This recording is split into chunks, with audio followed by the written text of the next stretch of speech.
What you doing, honey? I'm freezing beef stew. You're freezing beef stew. Yes.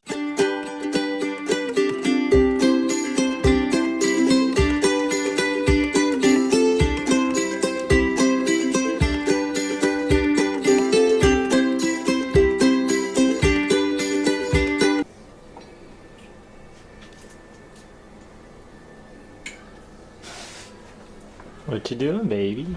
We are canning beef stew. Oh yeah?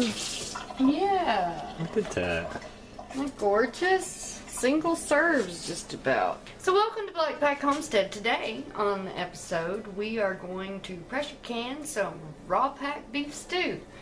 And if you look, here is one of our cans already packed. We have onions on the bottom with a clove of garlic. We have celery. We have some parsnips, some carrots, some potato, and some, I can't remember what kind of roast it is, but some roast that was on sale. Some beef roast. Some beef roast. And there's a teaspoon of salt and about a quarter to a half teaspoon of pepper in the bottom. And we're gonna can those boogers up. So this is how we fill our jars. Now, I'd like for you to keep in mind as you watch this video, neither me or Chris, we have never raw packed stew, we have never pressure canned. Okay, so we're taking you on this journey with us. We are not going to practice up and then show you the perfect product on YouTube later. We're going to bring you along with all of our doubts, concerns. Oh my Lord, did we do it right? It should be funny. Or dangerous. We could blow ourselves up. Let's pack a jar. See how that works out. Alright, so as I said, and this is a cylinder 2.5 pint jar. This is a more of the not as readily available jar. But anyway, this is the jar we're going to use. We have been gifted with a lot of mason jars through my brother-in-law and through Rob at work. Rob at work. Same dude we got the beans from. Speaking of the beans, leather britches in a jar. And so yeah, so that's where we got our mason jars from. A very big blessing when people give you gifts like this that are absolutely usable and perfect. They came in a box. It was amazing. Alright, so let's pack this jar. First things first, we got our pepper and our salt and our clove of garlic. Now, and there's no science to this. You can add as much or as little as you want, but since onion's basically a seasoning, I'm just going to put that just a little in the bottom. And same thing with the celery, just a little because it's a flavoring. And then just a few parsnips. I love parsnips. I wish I could grow some parsnips, but we've never tried, so maybe we should try. Some carrots, how many ever you'd like. I just try to get them in there kind of flat if possible. Let's throw another parsnip in that hole. Like that, and then we move over to the potatoes. And some of them I'm cutting down a little bit to make them fit flatter, so when I pack the meat in, like that one is a little bit big. When you cut the rounded ones, well, all potatoes are rounded, but you know what I mean. And they fit along the edge of the jar, and it's kind of nice how that works out for you. The potatoes are starting to oxidize. And just keep throwing as many potatoes as you want, but bear in mind you're going to put meat on top of this, so don't get like potato carrot crazy because you won't get your meat in it. And then you'll just have vegetables in a jar, which will be good, you know, but I won't beef stew in a jar. I think I can get one more little potato. Perfect little potato. Look, it'll fit right in the hole. Bingo!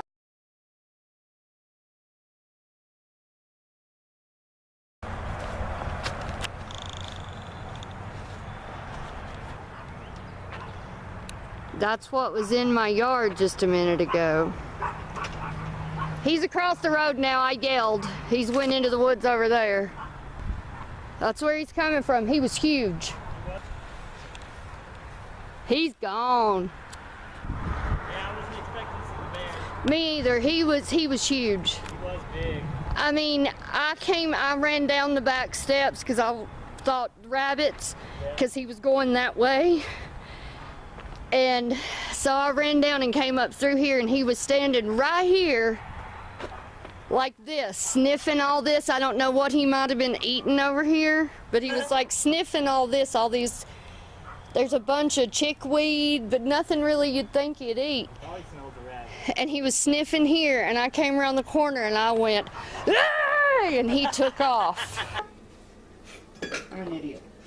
Then we come over here to the meat bucket, and we begin to cram meat in until we get 1 inch headspace at the top. If you look at these, they're about up to that first little rim, and that gives you about 1 inch. From what I understand, that's like the second time I've done that. So then just pack as much meat as you want up to, you know, that 1 inch of headspace, because this will expand. It is going to be in a pressure canner. This one's going to be extra meaty. I don't think I got as many carrots in this one, but that's okay. That's the fun of it. And then there is your packed jar. Alright. See, there you go. Nice jar, meat, veg. Isn't that pretty? You can see everything. Now that the bear scare is over, Chris has put the lid on our canner. Sorry, we forgot to get a shot of the canner without its lid because of the bear scare. And Enoch is growling, so I will wait a minute. Yes. Now that the lid is securely on the canner with 8 cans inside, we will wait for steam to come out of this little valve right here. And that's not happening yet. It's still building pressure. But that's where we're at in the canning process. What do you think, Chris? I think it'll work out well. It's our first time. Yep. My back is killing me. The darn bear scare, I ran. You ran down that bear. You ran that bear I ran off. that bear right off. I ran up the hill He was going. a big dude, too. He was huge. Did you get him on film? I think I did. In a bear hug? No. Oh. I just went, ah! I debated on whether I should get in the fetal position and play dead or scream. So I chose the more action-oriented choice. That bear off. Yeah, just scream at the bear. That's what I did. Ah, get it. Actually, I said, get out here! Just like that? Yep. Yeah, yeah. Yeah, yeah. Alright, so we got our canner going. We got our canner going. We'll be back when we have something new to show you other than just a pot on the stove with nothing exciting happening. But if the bear comes back, we'll be sure to run out there. And There was a sheriff that drove by when I was standing out there. I know. Yeah. I know. When I walked He's with probably thinking I'm doing bad stuff your with shotgun. my shotgun. Because when I started walking back, I was walking up the walk and I saw that sheriff, and I was like, "Where were you a little while ago?" I running that bear way. Yeah, I can believe somebody around here would call for that. How stupid. Alright, we'll see you in a bit, folks. So, Christopher, Yes, dear. what happened? The lid was on, the lid is off. Well, I'm thinking I'm not getting a good seal on the lid. Yeah? Yeah. What are you doing about that? Well, after investigation, put a super thin layer of olive oil around my seal. And what's that gonna hopefully do? That will hopefully seal it. Help the seal create? But these things have been popping. I don't think that makes a difference. I think No. No, pressure. because that last video we watched, he said his cans were popping, but that, you know, it's not totally finished the sterilization process. So I'm gonna heat and try it again. There they are. It's in definitely the... cooking it. Oh yeah, definitely. So there they are. But it says never to fill further than 3/4 full. The water. Will it work this time? I hope so. Tired. Can you see how tired? Saw the bear today. The Bear to bear. Bear scare. Bear scare. I kept calling it the bear attack, and Chris kept saying, "You didn't get attacked." And I'm like, okay, what can I bear call it? scare. He was like, the bear sighting. I was like, yeah, the bear sighting. And then I thought, bear scare. Bear scare. It's the bear scare. He was up on our flower bed, sniffing our man. zinnias. Yeah, hopefully I got footage of it. I grabbed the camera as I ran out the door. Going, get out of here, bear! Wrong, get out of here, Yeah, bear. bear! Get out of here, Speaking that southern language, Bear came and the dogs were barking like crazy. Well, I had it in the headlock going. I did not. I did not. I just yelled at it. But when the dogs are going nuts and you were like, it's a bear, and I was like, man, I ain't no stinking bear. And then I like stepped up and looked out the window a little bit and I was like, holy crap, it's a bear! And I was like, the rabbits! And Chris was like, and I was like, the gun! And he was like, what do I do first? And I was like, I'll go to the rabbits, you get the gun! Because you never know. He might have been like one of those bears that people have been feeding. They just come right up on you. The animal gets hungry enough. So, yeah, we think he was smelling the rabbit poop and was like, second harvest. Lanky. I saw one on the highway a couple months back. A lanky. Some deer. Yeah. Deer and bear are always on the highway. Possums. Deer, bear, and possums. Possums always just... Seen a lot of squirrels lately. Dead. Yeah. And possums, too. You're right, possums. Previously, when we attempted this, the steam was coming out over on this side as well as over here at the handle.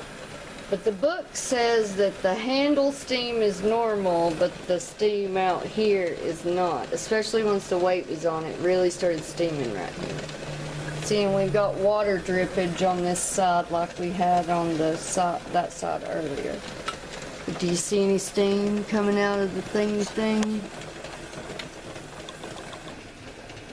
The full 15 minutes, folks, the full 15 minutes, I tell you. We don't know what we're doing, but I hope you enjoy the ride. Well, we don't. It's coming out now. Yeah, I know, that's It's good. That's It's what good. I'm wanting. 4, 3, 2, 1. Put the weight on. You There can goes hear the it coming weight. out. I'm freezing beef stew. They're freezing beef stew. Yes. Sucks. Well, our canner never sealed.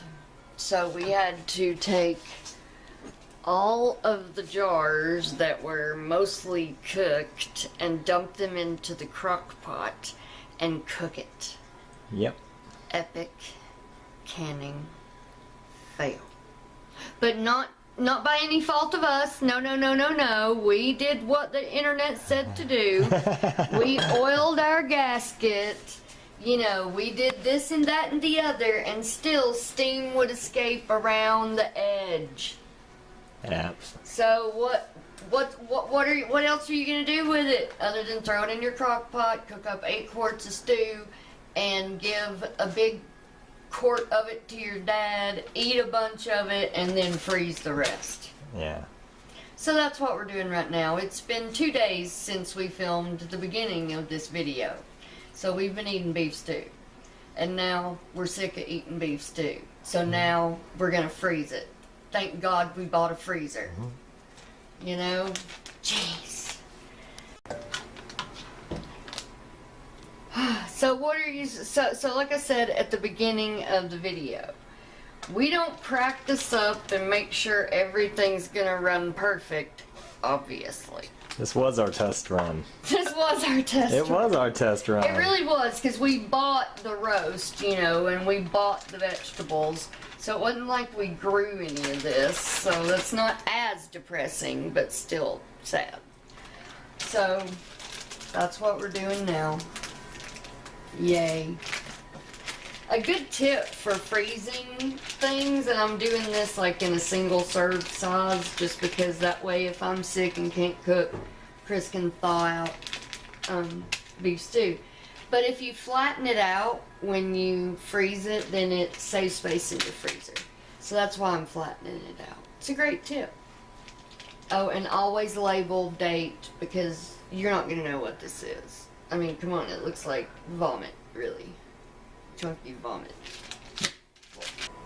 Thank you for watching another episode of Black Pack Homestead. I hope you enjoyed the journey that we're on, and keep watching. You know, we got a lot of fails, we got a lot of successes, and it's just something that you will have to experience if you're living that type lifestyle. But thank you. I mean, just God bless, guys. Like and subscribe, and Comment. We love your comments. Right now we're a rather small channel, so almost every comment gets answered fairly quick. And don't forget to share us on all your social media. We need your help. Come on, be a member of the pack. Click that subscribe button. I cannot say subscribe. Click that subscribe button wherever it may be on whatever device you are watching. We would greatly appreciate it. Well, thanks for watching again, and we hope you join us here next time on the Black Pack Homestead. Bye-bye.